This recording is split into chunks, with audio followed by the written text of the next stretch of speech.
This is A Different Perspective with Kevin Randle. A retired U.S. Lieutenant Colonel, Kevin Randle has been studying UFOs for nearly 50 years. Kevin has investigated some of the most famous UFO cases in the world and has been consulted for dozens of documentaries about UFOs. Considered one of the leading experts into the Roswell UFO crash of 1947, Kevin has written more than 25 books about UFOs, including the recently published Roswell in the 21st Century. Now, here is the host of A Different Perspective, Kevin Randle. And welcome to this edition of A Different Perspective. I am, in fact, Kevin Randle, which you all can now plainly see. I'm going to be joined in just a moment by Paul Hynek.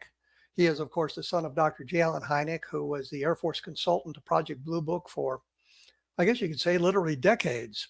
And Paul is a Wharton MBA graduate. He's an adjunct professor of finance and accounting at Pepperdine University and the creator of a startup financial projection software that has raised over $1 billion for thousands of startups. He is a significant executive software and high-tech experience. I never can read my notes, and I do not know why. I think I'm slightly dyslexic, for those of you who wonder why I stumble on these things periodically. Anyway, he has significant executive software and high-tech experience in the U.S., Europe, and Asia. And maybe it's just its very impressive credentials outside the world of UFOs. I'm going to skip down and just say, more importantly for us here, he is the son of Dr. J. Allen Hynek, who was the scientific consultant to Air Force Project Blue Book for decades. Paul has an insight to his father's evolution from skeptic to champion of the extraterrestrial. And Paul has conducted his own research into UFOs and can provide his insight to where the phenomena is today and where it might go tomorrow. Paul, welcome to A Different Perspective. Hi, Kevin. Happy to be here. Sorry I butchered that, but I always do that for some reason. Is there something in there, your background, that you'd like to present that I didn't mention, like, having been involved? That's okay. I've heard it all before. I was going to say, being involved in the making of Avatar, Lord of the Rings, Planet of the Apes, Tintin, really? Tintin? I won't make fun of the French cartoon character. Real Steel, Warcraft, The Hobbit, and on and on and on. So he's got a very extensive career in the background of doing a lot of these sorts of things.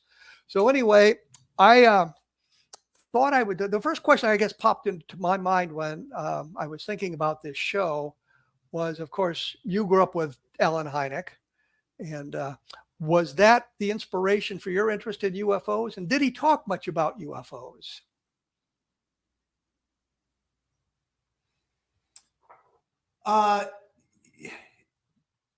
For us at home, he was an astronomer and a scientist and a professor. And so what he talked most about was astronomy.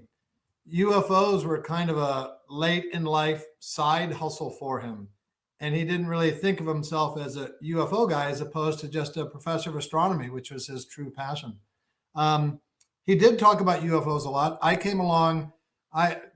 My young brother and I were the two youngest children, so we were more the Close Encounters era as opposed to Project Blue Book. So he talked about it quite a lot, but often in the context of science in general. And so I don't know life without UFOs and have always found it fascinating. How can you not find this topic fascinating once you dig into it and find out that there probably is something going on? Well, I would say not only something going on, but it's been going on for so long, and it suggests a gateway into the universe, out of our solar system, into the galaxy, and maybe beyond that, although the distances become very fast. I was going to kind of ask you about his being an astronomer and that sort of thing, because I would think that was, of course, his, I guess, passion, astronomy. Mm-hmm. Yeah, and he knew from the age of 7 that he wanted to be an astronomer. I went through that phase once, being an astronomer. And I went through this. I went through the dinosaur phase and the being a writer phase and a journalist phase. So I went through a lot of them. Did his knowledge of astronomy, and I think that if you have a good background in astronomy, you understand some of the problems with interstellar flight and Yeah. the speed of light. Did he talk much about that in a scientific fashion in relation to UFOs at all? Yeah, he did. Both he and Jacques Vallée felt that the extraterrestrial hypothesis may well have something to it, but it didn't seem to encompass the entirety of the phenomena. And as an astrophysicist, he saw real challenges with biological beings hopping into a spaceship in Zeta Reticuli and coming all this way. Just the amount of time and energy it takes, the radiation that you'd encounter along the way. And then how would they even find us? If you reduce the size of the known universe to like the continental United States, we're smaller than a speck of dust in Kansas. And even though we've been beaming out episodes of I Love Lucy these many decades, it's non-trivial just to find us. So the extraterrestrial hypothesis kind of rubs classically trained astronomers the wrong way. That doesn't mean there's not a phenomena. And one of the things my father would say is that there are two kinds of people in the world: those who are okay with questions they cannot answer, and those who are not okay with their answers being questioned. And I think a lot of people don't lean more into the UFO phenomena or other, let's say, alternative fringe phenomena because they don't have an answer. They'll say, oh, I know the New York Times has reported some really interesting cases. The Navy has pretty much admitted that they see UFOs, but I don't know where they come from. And so they stop. It's kind of an awkward intellectual resting point for someone to say, yes, I understand there's a phenomena, and I'm comfortable not knowing where they're from. Well, I'd like to know where they're from just to see if the distances make any difference. I've always wondered the analogy I think of is an airplane flight. You can get a flight from where I live here in Iowa to Los Angeles, and it's an easy trip. But it's better if you are at a hub or in New York to get to Los Angeles because it's a much easier straight trip. And I just always wondered if the distance is factored into it in some fashion like that. And I was going to point out, and you mentioned it just briefly, the radiation. I was talking to, and I get to drop a name here, not Jalen Hynek, James Van Allen. He consented. Sure. He consented to an interview with me many, many years ago. And that was one of his concerns was as you move toward relativistic speeds, you encounter all this microscopic phenomenon, the hydrogen, I guess, in space. And that would tend to fry the occupants of your spacecraft. So the shielding would have to be incredible as well. So I think that was one of the reasons that he was willing to at least discuss the topic, and which leads into another question is, what sort of reaction did he get from his fellow astronomers being the consultant to Project Blue Book? Well, before I tackle that, I need to sort of riff on your remark about James Van Allen. The Van Allen belts are named after him, and I am the proud owner of a Van Allen belt. And you may think, well, how could you own something that's way out in the universe? Well, he was a friend of my father, and he gave my father one of his actual belts. And I have that to this day. So I own a Van Allen belt. Well, let me just jump in here, because when I was talking to Van Allen in the physics building at the University of Iowa, he made it clear that at the University of Iowa, they are not the Van Allen belts. They are the radiation belts. The Van Allen belt is what he uses to hold up his pants. That's right. That's right. And to your question about other astronomers, my father and Jacques had something they called the Invisible College, which was a sort of a loose network of astronomers and scientists who in private had open views about the phenomena, but were not comfortable saying that publicly. There are a lot of examples of that. One of my favorites is Arthur C. Clarke, who had a correspondence with my father and said that in public he didn't feel like he could talk about it, but privately he respected my father's attitude. And by the way, he had a new movie coming out called 2001. So yes. My father wrote back, and they had a nice correspondence, but he was sort of an example of a lot of people who would sort of confide privately that they were much more open to the phenomena than their public career persona would allow them to say.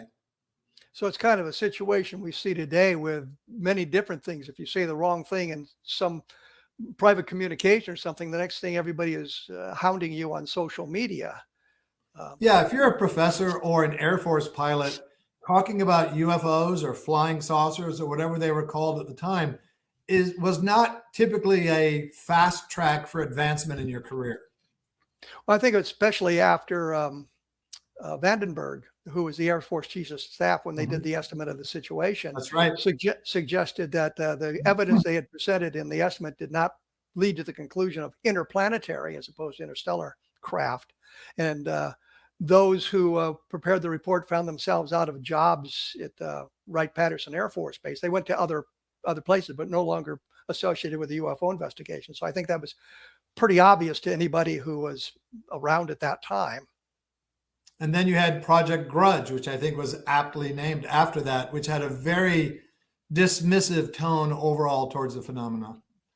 Well, they didn't really do much work on it until one of the generals wondered what was going on with the UFO project and was told the truth about it. And he got, I guess, Ed Ruppelt in there with the caveat to change the attitudes and gather the information for a proper scientific study. And so for a short period of time there, 51, 52, the investigation was kind of a legitimate search for answers.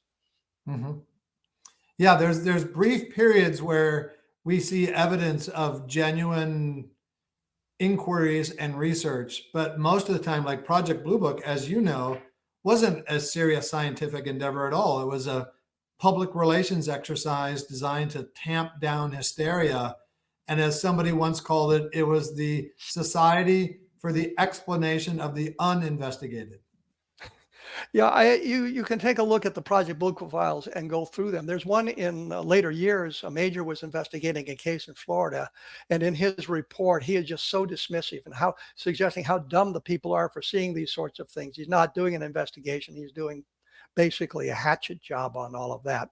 We're gonna have to take a break here. When we come back, I want to ask you about his change in attitude, because it seemed at the beginning of his tenure as the consultant, he was skeptical, maybe debunkerish, and later on he changed his attitude. I wonder what specifically might have changed his attitude. Was there a specific case, or was just a combination of the cases that caused him to rethink that position and kind of take a different track? We'll talk about that when we come back. For those of you interested, I still do my blog at www.kevinrandle.blogspot.com, and I've just shown my age by telling you it's www. You all know that already. It's kevinrandle.blogspot.com. It's called A Different Perspective. There's nearly 1,500 articles on there that I have compiled over many, many years about specific aspects of the UFO phenomena, specific cases, specific investigations. So you might want to take a look at that. As I say, we'll be back in just a moment with Paul Hynek talking about his father and about UFOs. So please stick around. I am here with Paul Hynek. We're talking about his father's work with the Air Force and investigating UFOs and things like that. Before we get into that, I'm going to take a step out of the UFO field for just a second here. As many of you know, I write action adventure books under the pen name Eric Helm. And in the 1980s, produced 27, 28 books called Vietnam Ground Zero, which incorporated some of my experiences in Vietnam, but it was mainly fictional accounts of things going on there. And I mention this only because I just had a new Vietnam Ground Zero book come out after like 30 years of not having written one. And it deals with a bit of a mission involved in Vietnam that I was a tangential part of, but it's a kind of an interesting story. So if you get a chance, look up Eric Helm, and it's called Pioneer Post. And now we will go back to UFOs for those of you who are bored by my self-made commercial there. When we went away, I mentioned the change in Alan's attitude toward UFOs. And yes, I can call him Alan because he told me that many years ago I could call him Alan. Anyway, I know when the Charles Whitted sighting took place, and this was 1948, the airline pilots saw what they thought was a cigar-shaped craft whiz by their airliner, cigar-shaped object with square windows and that sort of thing. And I think your father's initial reaction was it was a meteor of some kind. And then people were, I guess, annoyed about that and thought it was something else. And now we know it probably was a meteor. And so he was right in his initial assessment about that. But it also kind of demonstrated maybe a scientific look at these sorts of things, suggesting alternative explanations. But there became a point where he changed from a skeptic questioning these things.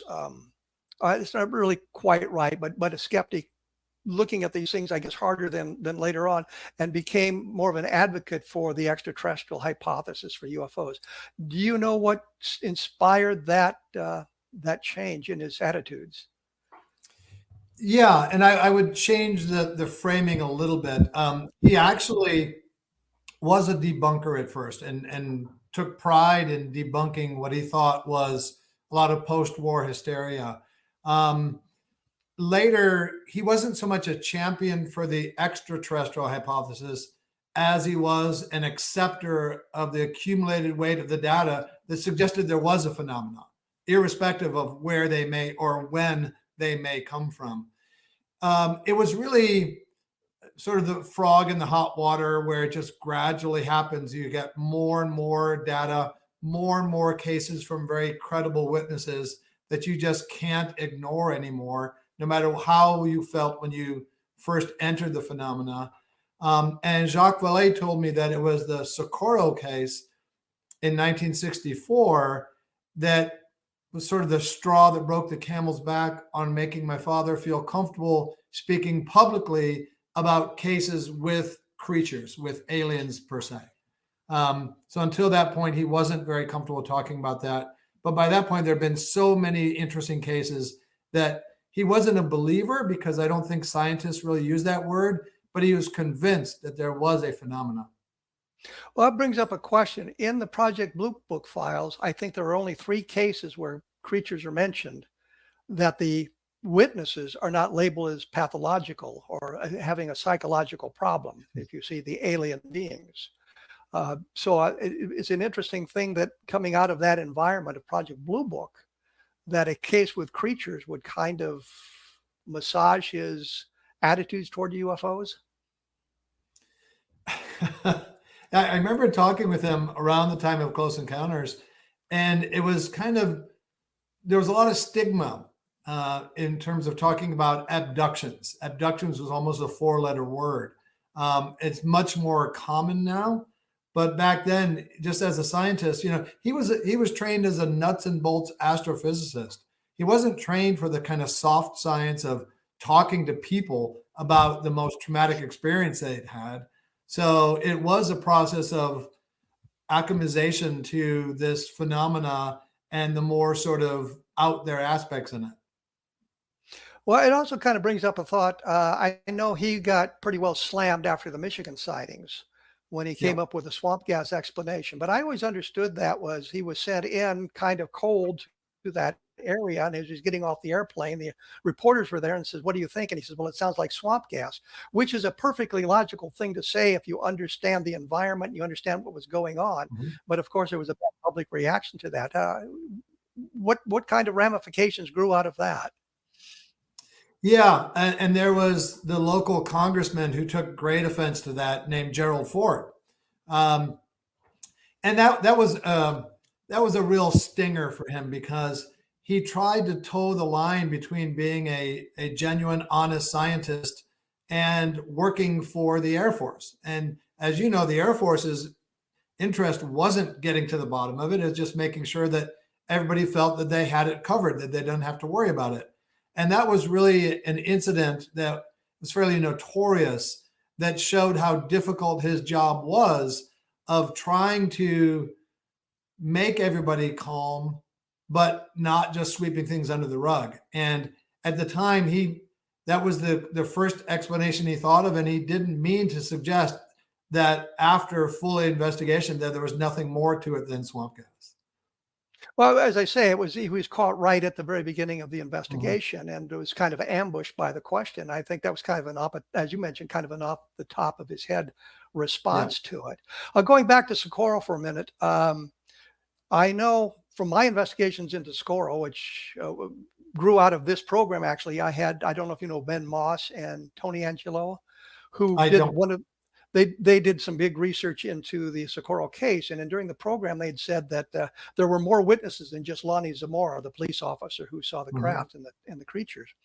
And they said that they had talked, the police had mentioned this sort of thing, and I said, did you look at the police logs? Do you have any evidence for that? And I just never got an answer from them, and I don't know why not, because the answer was right there in the Project Blue Book files. There was a Captain Holder, who was an Army officer assigned to White Sands Missile Range, who lived in the Socorro area, and he was there interviewing Zamora within hours, probably 90 minutes of the sighting. And the idea of these reports came up in the to the police, and in Holder's response that he sent to the Pentagon at about midnight that night, April 24th into April 25th, he mentioned 3 people who called the police about the event. They'd heard something, they'd seen something, they called the police, and they were blowing it off. They didn't write down any names. Nobody ever went to try to find those people. So it kind of underscored the fact that it wasn't just Lonnie Zamora, there were other witnesses.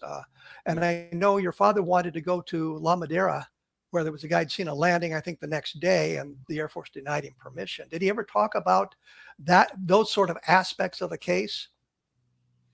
I don't remember specific details about Socorro, but it was an ongoing theme that of additional investigation that he wanted to do, to go someplace or to get more data or to inquire of another agency.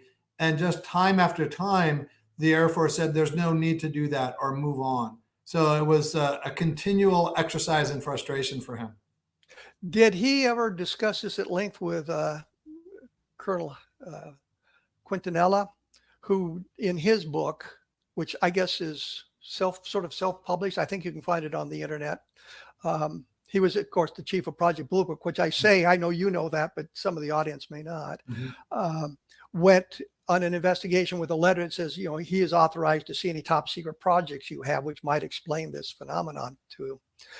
Did he ever discuss Socorro specifically with Quintanilla, and the conclusion that Quintanilla came up with, that it was unidentified? He didn't have an idea what it might have been. I don't know what conversations he had with Quintanilla. I know that their conversations weren't that long and rewarding from my father's point of view. And it's interesting. Project Blue Book officially, as you know, investigated over 12,000 cases. And even with this overriding institutional impetus to explain away all the cases, they still couldn't rubber stamp solved on over 5% or 700 of the cases, which I think is really interesting, because they wanted to just sweep them all under the rug, and even they couldn't do that. Well, it's actually worse than that, because I did a quick survey from the index for Project Blue Book, and they labeled 4,000 to 5,000 cases insufficient data for scientific analysis, which is not an explanation. It just keeps it out of the dreaded unidentified category. So they failed at nearly half of the investigations that they. And to be fair, some of them did have insufficient data. There was one case from Texas late in the investigation where the guy learned that his sighting is labeled insufficient data, and he wanted to know why. And he said, I gave you all this information. The lieutenant who came out, he took detailed notes on this. We filled out your forms. Everything I know is in that report. What is insufficient about it? And they eventually changed the label to unidentified, which I thought was kind of interesting. Yeah. How many cases could there be where somebody would champion the reclassification from insufficient evidence to unidentified? That's such a nice catch-all category of insufficient data. And it keeps it away from unidentified as well. Right. Did he get much blowback toward the end of his consultation with Project Blue Book after, of course, what I guess you might term the Michigan debacle, which I again stress was not his fault, but did he get much blowback from the Air Force or the public on that? Did it change from the public? Sure. From the Air Force, I don't know, but also from James McDonald, who was a colleague of my father and who was very critical of my father being involved with Project Blue Book, because James McDonald felt that, the Air Force, especially with the Robertson Committee and the Condon Committee, the Condon report, they really wanted this sort of academic integrity to sort of whitewash their efforts. And so McDonald felt that my father, being an academic, was lending undue credence and legitimacy to this kind of sham effort. And my father felt that, yes, this was not a serious scientific effort, but having a seat at the table, having some ability to influence the operations there was worth more than staying on the outside and taking pot shots at it. Well, I would agree with him. I think you can influence that kind of thing much more heavily. I'm going to have to take a break here in a minute. When we come back, I want to talk a little bit about the Content Committee, because we all know now, based on the correspondence that was released into the public arena, that it was a setup, that they were supposed to find certain things before they investigated anything. And of course, they found those specific things in their investigation. And my very favorite sighting, which was explained as a natural phenomenon so rare it had never been seen before or since. And I'm thinking, if you've got a new phenomenon out there, maybe a scientific investigation is the proper way to go. It might not take you to aliens or follow your mission of keeping the skies clear over the United States from intruders, but it certainly would be something, I think, of scientific value to take a look at. So we'll take a shot at that and the establishment of UFOs when we come back right after this. As I say, take a look at my blog at kevinrandle.blogspot.com. There's a nice piece up there about my speculation of the 12 UFO crashes that David Crush had talked about or mentioned briefly, and where I think that may go. And again, it's my speculations, but I think it's kind of an interesting take on that. So as I say, we'll be back right after this. So please stick around.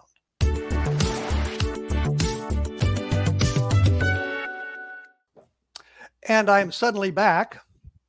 Surprisingly, I was expecting something else in there. I was thinking about the introduction to this segment of the show, and I thought of what I wanted to say was, I'm going to make something of a liar out of myself and jump over a couple of the points I made at the very end to get into a question I think I want to get to before we run out of time. And we'll come back to these other things. And I'm thinking, in this environment, somebody will say, take that out of context. Kevin Randle says he's made himself out to be a liar. So it's about trivial things. I just jumped over a segment I'd promised a little bit earlier. Before we get into the creation of UFOs and that sort of thing, have you done much in the way of your own personal investigations into UFOs? I've not. I would say I have my junior merit badge as a field investigator.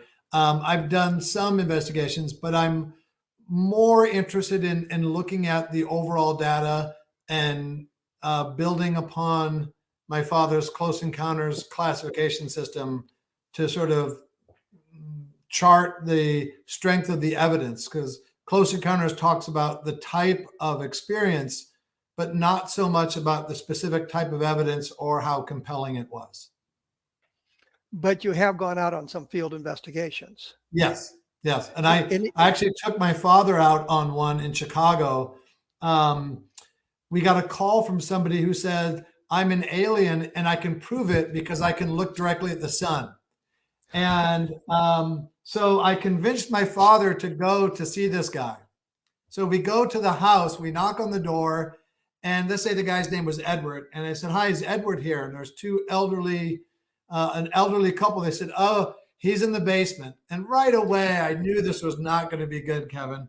So we go down in the basement, and this guy is just crazy. He's got hundreds and thousands of pennies glued over every surface. And he said something about the copper. And then at one point we're talking with him and he says, he turns off the lights, turns on black lights, and takes out this big hunting knife with like these runes written on it in sort of black light paint. And I figured, okay, well, I had to stand between him and my dad. I'd have to take it because I brought him there. And I said, hey, why don't you show us looking at the sun so we can prove that part just to get out of the house? And so we go outside. He shows us his car, again, with thousands of pennies glued everywhere, including on the tip of the cigarette lighter. And then he starts looking at the sun. And after about 3 seconds, my dad says, okay, you've proved it. That's sufficient, because he didn't want to hurt his eyes. And we left. And my father didn't say a word on the whole way back home. So I figured I hadn't really earned my stripes that day. Well, could his pasting of the pennies, gluing of the pennies to the walls around there be an attempt to create some kind of a Faraday cage?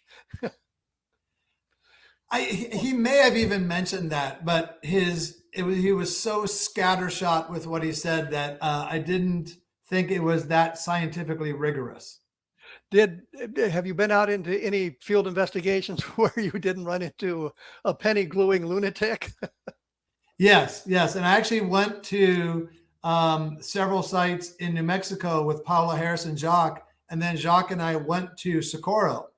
And we were looking for where the ship may have touched down. And we were with Jacques' friend Larry Lemke from JPL. And we're looking around in the scrub brush. And I saw something. And I beckoned to Jacques. I said, Jacques, I think I see something here that my keen eyes are discerning. I think it may have been here. So Jacques comes up and he laughs. And the reason he laughed was that someone had positioned rocks to spell out UFO at that spot. But then Larry Lemke actually, based on his research, thinks that may have been where the Socorro ship may have landed. Well, in my investigation of that, Philip Klass had made the claim that Lonnie Zamora, who was a police officer and basically worked for the mayor of Socorro, had created this. The two of them had created this fiction because they wanted to create a tourist attraction for Socorro. I thought the very large array would have done something of that for them, but that's just me.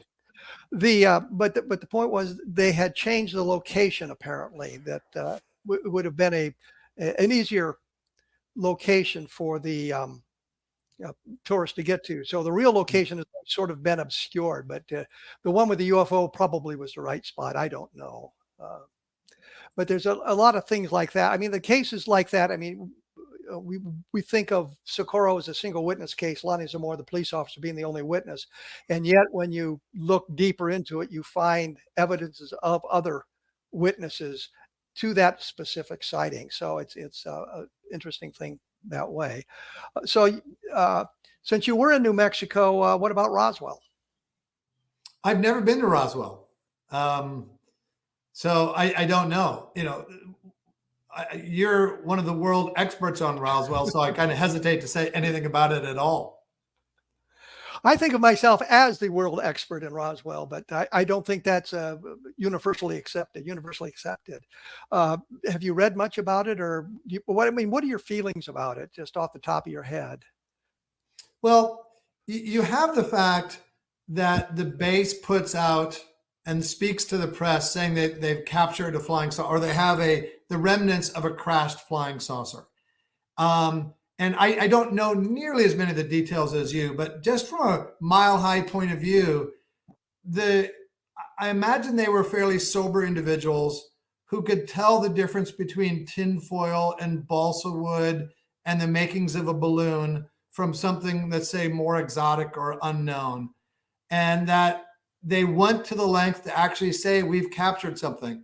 Now, unless they're in cahoots with the Zamora faction that would happen later and trying to make a New Mexico statewide tourist mecca, I don't know why they would have done this. It's, again, not a fast track for advancement in their career. Of course, it was backtracked the next day. But the fact is, you had some sober individuals in the press. We have the remnants of a flying saucer.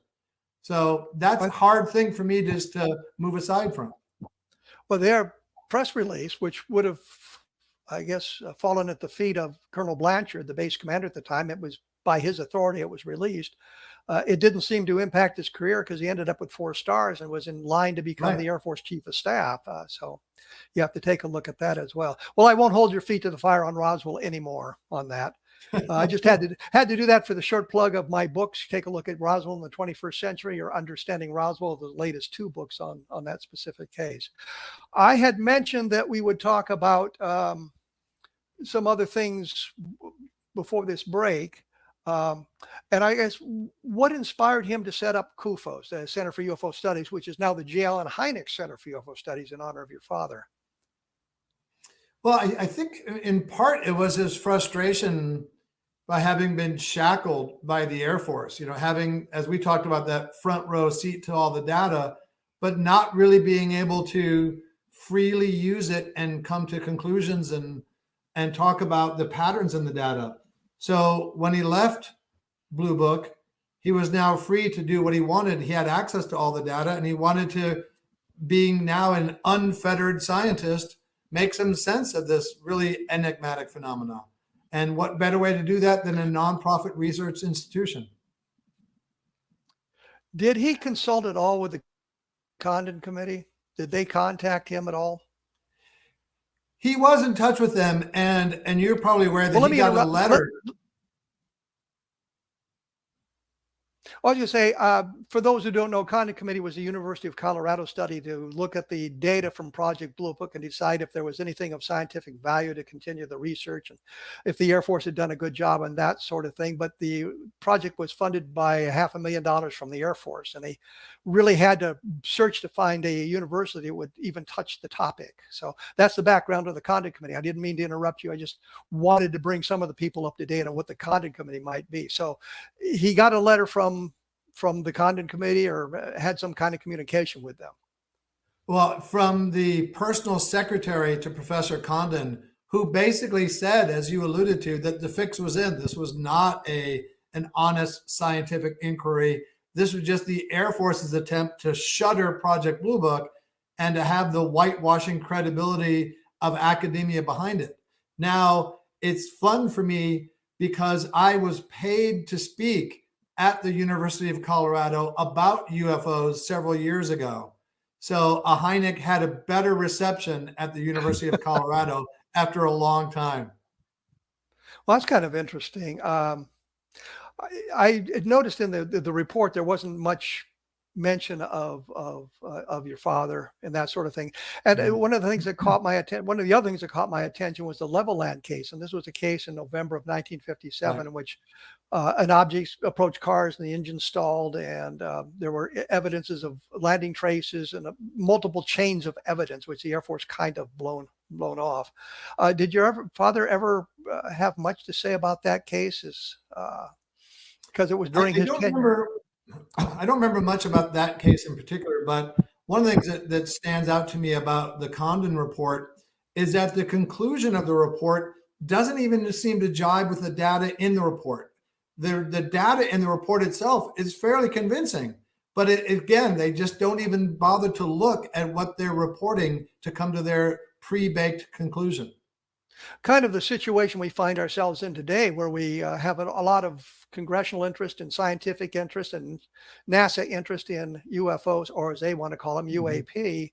But when you watch the press conferences or read the reports, it's always, well, we're going to be doing this, and we're setting up this committee, and we're checking with these people and that sort of thing. I just did a quick report on the Arrow released a report on one of the sightings from a pilot, and they just kind of said, well, it's probably balloons, weather balloons again. And but it's the same kind of, it just struck me as it's the same kind of thing that we have been getting for literally a half a century. Yeah, I mean, if you wanted to create a diversion or a disinformation technique, weather balloons have been fantastically successful, because boy, oh boy, have they appeared in so many different shapes over the years. Well, that and experimental aircraft. And I'm testing the next generation of military fighters. I'm not going to be flying the thing all over the country for people to see and report. I'm going to limit the exposure of that craft to specific areas so that we don't give our competitors in the world a clue to what we're doing. I remember seeing a film of the F-111, F-117, the F-117, which is the fighter version. And for all the world, it looked like a dome disc coming in to land on a three-legged landing gear from the angle it was filmed. It was kind of interesting in that way. Once again, I see we're back up against the wall here on that. When we come back, I'm going to try to elicit a little bit more information about Paul Hynek, about what he thinks of what UFOs, UAP may be, and that sort of thing. and throw in a couple of my opinions if I can get a word in edgeways. No offense, Paul. But I mentioned a couple of the Roswell books a little bit earlier. The last two were Roswell in the 21st Century, which is a heavily footnoted book. And I think the chapter on the Project Mogul explanation for Roswell might be of interest to an awful lot of people because there's an awful lot of information in there. It doesn't make it into the public arena. So anyway, if you're interested in Roswell, that might be the book that you want to look at. And once again, take a look at my blog at kevinrandle.blogspot.com. And we will be back right after this with Paul Hynek. I am joined by Paul Hynek, and we're talking about, of course, his father, J. Allen Hynek, who was the Air Force consultant to Project Blue Book for literally decades. His investigations in UFOs and some of the information that I guess filtered down from his father about UFOs, which brings me to the next question. And I've heard this a number of times, that your father had said the really good reports went elsewhere. Have you any insight into what he meant by that? Yeah, I think after the Robertson panel, there was kind of a bifurcation, and the really juicy reports would go to the Air Intelligence Service Squadron, as opposed to Project Blue Book, which is a very frustrating thing for my dad. Did he ever get a look at any of those kind of reports, or was it just something in the ether that he picked up on? I think he caught wind of some of them, and especially in later years, he heard about them. But yeah, at the time, he wasn't able to investigate some of those best cases. Well, I know that it was the 4602 second Air Intelligence Service Squadron. I think that's the designation of it, that was given the task of investigating UFOs back in the 1952, when Ed Ruppelt, who was the chief of Blue Book, complained about all the reports coming in during the summer of 1952 and having the capability of investigating all of those. So they tasked this organization whose mission was actually to train to respond to downed airmen. Right, of any kind. Right. In the war, war situation, interrogation of prisoners and that sort of thing. So they're trained in a lot of esoteric activities like horseback riding and skiing, so they could get to the out of the way places, the capture of downed airmen and that sort of thing. I got the impression from reading the documents about that they just treated that as more of a training exercise than a real attempt to gather sufficient data. Did you get that kind of an impression too, or are you that familiar with it? Well, my understanding is they had an overall mission of getting to any crash site of any kind, plane, balloon, flying saucer, whatever, within 6 hours. And they also had Russian speakers. So they had a sort of all-encompassing job to get to a crash site, but contain any kind of fallout, whether it's nuclear or information. And so a lot of people think the Men in Black came from them as part of their efforts to contain an entire situation around a crash site. But did your father ever see any reports that came from them? There was a lot of things that I've seen that suggest it was all pretty much mundane, meaning terrestrially based. And I would suspect that's because if it led into the extraterrestrial or something very exotic, that it would have a higher classification. And you'd have to think there wouldn't be nearly as many crashes of flying saucers as there would be of airplanes. And that's always something that is a little bit confusing to me. If you're an alien coming from another planet and you're able to make it to find Earth and get all the way here, why is it that you suddenly can't fly anymore and you crash? I don't understand that. I think it's somebody pushed the wrong button. Yeah, it could be. Maybe you're not having the aces go out all the way out to Earth. You're having sort of the B-list pilots. Yeah, I just, well, why would they crash? I think somebody pushed the wrong button. The craft may be functioning perfectly, but the crew may have made an error. Which kind of leads. And we may have a different kind of atmosphere that they haven't adjusted to. That's possible as well. Well, I was going to add, or there's atmospheric phenomena that they're not used to. Lightning may not be something that's big on their home planet, so they don't plan for it. Or the composition of the atmosphere has some kind of eroding effect on their materials. Which kind of leads me to another question. You're familiar with Project Moondust? Not really, no. Oh, that was that carried on beyond the end of Project Blue Book. And there was a lot of different agencies. It came out in 1986. The State Department dumped a bunch of documents, and some of them were labeled moon dust. And I actually found cases in the Project Blue Book files labeled moon dust. And so it was, I don't want to say a project in the sense that you had some kind of a structured office environment and hierarchy, but it was the code name for if you get a UFO report after the end of Blue Book, you use the code word moon dust. So it was a code word for it to classify it. And there are some interesting reports that came out of that. But I guess your father never mentioned moon dust at all. No, haven't heard of it before. Oh, gee, I haven't done a good job of selling that book then, have I? Well, I of course did a book on Project Moondust and updated it not that long ago. So again, short commercial message. If you want to know about Moondust, the latest information is out there somewhere on the internet. Well, you just got one sale right here. Well, thank you. I appreciate the 25 cents of the royalty I will earn on that. People have the idea we could write a book and we earn hundreds of thousands of dollars in royalties, and most of the cover price goes to other people, which is a argument I should have with someone else, I suppose. So you've become very interested in UFOs, obviously, and you're going to be in Nevada here in the next few weeks at their Contact in the Desert or Encounter in the Desert? Yeah, in Palm Desert, California. Yes. What are you going to be talking about there? So I'll be moderating a panel and on several panels and giving 3 presentations. One of them is Ufology 101, just a sort of primer for the UFO curious.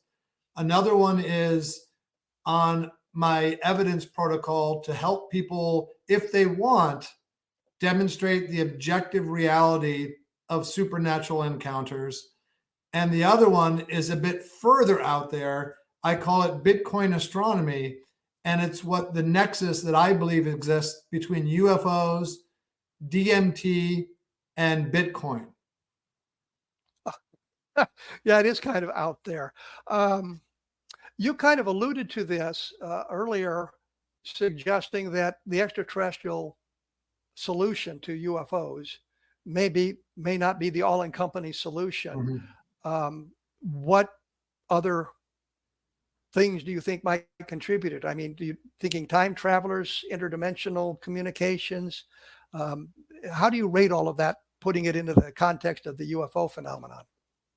I'll include it, but not rate it because it's so difficult. I think Michael Masters does a really good job explaining the time travel theory. I lean personally towards interdimensional.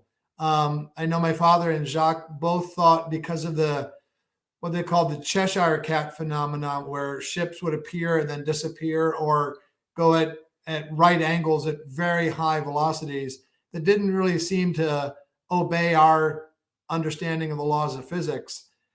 Also, interdimensional theory, to me, answers the question of how would they know we're here? Well, they're kind of adjacent to us in some kind of quantum way, and they may be related to us in some way. So that would explain how they find us and why they would care about us.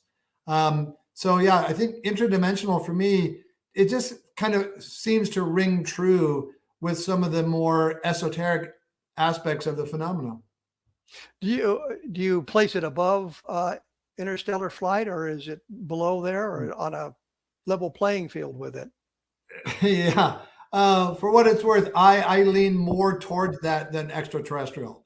I just extraterrestrial seems very difficult, and I don't know why anybody would go that far to come and see us and not be more overt in their behavior. Anthropologists studying a primitive society? Could be. The prime directive. Of course, then Yeah. you fall back to Philip Klass's claim, well, if they're trying to stay hidden, they should turn off the lights. That's right. So I was also wondering about your father's feelings about, you mentioned he and Jacques Vallée, and I know Jacques Vallée has kind of been in the not the nuts and bolts camp for a while. Your father, was he more nuts and bolts, or was he more interdimensional? Oh, I think he started off as no nuts or bolts, and then nuts and bolts, and then probably not nuts and bolts. I think that probably describes his trajectory. Well, I would also think that a single answer probably doesn't explain all parts of the UFO phenomenon. Yeah. Because there may be. I like the word he used was meta-terrestrial, which I interpret to mean things beyond our public understanding of terrestrial technology. So that could be top secret Pentagon technology. It could be, entities underground, in the water, in another dimension from other planets. It's a sort of all-encompassing term, blanket term, to mean something just beyond our known understanding. So or even perhaps collective unconscious. So you're suggesting multiple answers to the phenomenon, not a single answer. Yeah, I think you said it very well, that there probably is. I think it's like kind of like onion layers. And Jacques once said that when all the interstellar dust settles, that the only and exclusive answer to the phenomena is extraterrestrial, he'll be disappointed. It just seems like I think we'll be at this for hundreds of years, because I just don't see any one answer encompassing all the things that make up what we feel are credible and really interesting cases. Well, we're out of time here, but before I go, I'll make one comment. You mentioned how would they find us? And we think of the electromagnetic impulses we're broadcasting out. All our TV shows are now in the some of them could be 100 light years from Earth, and they could pick up those signals. And the thing that's always frightened me is the one program they got was Laverne and Shirley, about these two poor girls who aren't the brightest bulbs in the display. What would they think of the human race based on that? Well, what if they come do here you and have ask a who website killed or JR? books or? No, not really. Well, we know that. That's been solved. Right. I'm on Twitter at Paul Hynek, but I have a pretty anemic social media footprint. Okay, and you don't have a website or anything like that? Not really, no. And have you done any books that you've done some interesting films? I've been involved with those, but no books or anything like that you'd like to hawk here at the very end? No, thank you. Not yet. Maybe next time. Well, you'll be out there in the desert in Nevada in a couple of weeks, so people can look you up and attend your presentations and watch you on the panel. Paul, thank you so much for taking the time this afternoon to be with us, talking about your father's investigation. I think we got some good insight into what his feelings were, and some good insight into how the Air Force investigation worked, and how you ended up at the point where you are as well. So thank you so much. Always a pleasure, Kevin. Okay. And we'll talk to you later, I'm sure. All right. Bye-bye. Bye. So anyway, folks, that was Paul Hynek. You've got the dope there. Again, there's my blog at www.kevinrandle.blogspot.com. And I do that because I said it for so long that way. There's a couple of new books out, and there's one called 1973, which is a look at the 1973 Pascagoula abduction case, with I think some new information there, and a suggestion that if there is alien abduction, this is the one we need to be taking a look at, because there's multiple witnesses to the abduction. Anyway, I will be back next week talking about UFOs and that sort of thing. So I'll see you then.